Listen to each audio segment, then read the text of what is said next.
মানব সভ্যতার ইতিহাস শুরু হয়েছিল উন্নতির স্বপ্ন নিয়ে, কিন্তু সেই উন্নতির পথে আমরা রেখে এসেছি ধ্বংসের অগণিত ছাপ। কিভাবে মানুষ নিজের ভবিষ্যৎকে অন্ধকারে ঢেলে দিচ্ছে, আজ আমরা বিশ্লেষণ করব সেই 5টি কারণ যা আমাদের ধ্বংসের দিকে নিয়ে যাচ্ছে। প্রথম কারণ, ক্ষমতার লোভ। ক্ষমতার জন্য মানুষ সবকিছু করতে প্রস্তুত। ইতিহাস জুড়ে আমরা দেখেছি কিভাবে একের পর এক সাম্রাজ্য পতিত হয়েছে, ক্ষমতার লোভে একে অপরকে ধ্বংস করেছে। রাজা, রাজনৈতিক, এমনকি সাধারণ মানুষ যখন ক্ষমতার দাস হয় তখন তারা অন্ধ হয়ে যায় এবং এর পরিণতি হয় নিঃশেষ হওয়া। দ্বিতীয় কারণ, পরিবেশের প্রতি অবহেলা। পৃথিবী আমাদের দিয়েছে খাবার, পানি, আশ্রয়, কিন্তু আমরা কি দিয়েছি তাকে? শিল্পায়ন আর উন্নতির নামে আমরা ধ্বংস করেছি বন, দূষিত করেছি নদী এবং পরিবর্তন করেছি প্রাকৃতিক ভারসাম্য। পরিবেশের প্রতি এই অবহেলা একদিন আমাদের জন্যই প্রতিশোধ হয়ে ফিরে আসবে।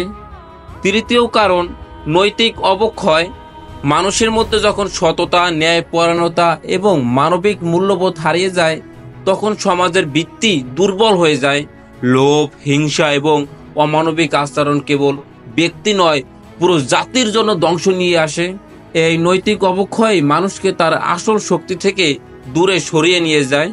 4 নাম্বার, প্রযুক্তির অপব্যবহার, সভ্যতার নতুন শত্রু। প্রযুক্তি আমাদের উন্নতির সবচেয়ে বড় মাধ্যম হতে পারত, কিন্তু যখন আমরা এটি যুদ্ধ এবং ধ্বংসের জন্য ব্যবহার করি তখন এটি হয় আমাদের সবচেয়ে বড় শত্রু। পারমাণবিক অস্ত্র, ড্রোন এবং সাইবার হামলার মাধ্যমে আমরা নিজেরাই নিজেদের ধ্বংসের পথে নিয়ে যাচ্ছি।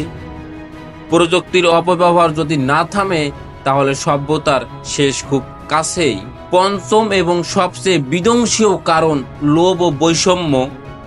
পৃথিবীর সম্পদ কিছু মানুষের হাতে সীমাবদ্ধ হয়ে গেছে আর বাকি মানুষ ভুগছে দারিদ্রতা আর ক্ষুধায়।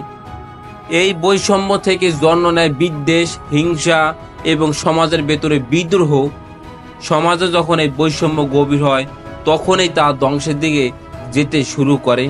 এই 5টি কারণ আমাদের ধ্বংসের মূল শেকড়: ক্ষমতার লোভ, পরিবেশ ধ্বংস, নৈতিক অবক্ষয়, প্রযুক্তির অপব্যবহার এবং বৈষম্য। এই কারণগুলো মানব জাতিকে ধ্বংসের পথে নিয়ে যাচ্ছে। কিন্তু আমরা কি এই পথে চলতে থাকবো নাকি সময় মতো আমাদের ভুল বুঝতে পারবো? এটা আমাদের সিদ্ধান্ত।